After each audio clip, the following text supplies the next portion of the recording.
Can you do it again? Oh, what happened? Oh, arrange your pillow para makadede ka na.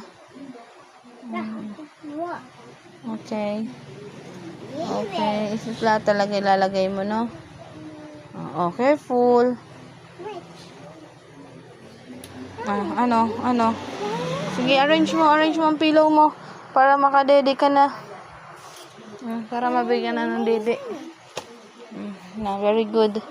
And then, okay. Oh, ayan na, Sumutagal lahat ng namin. And then,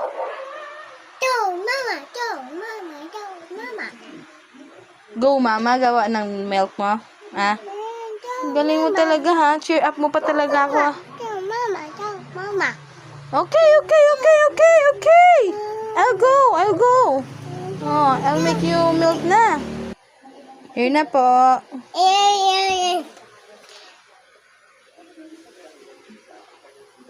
Okay? Approve? Thank you, Mama.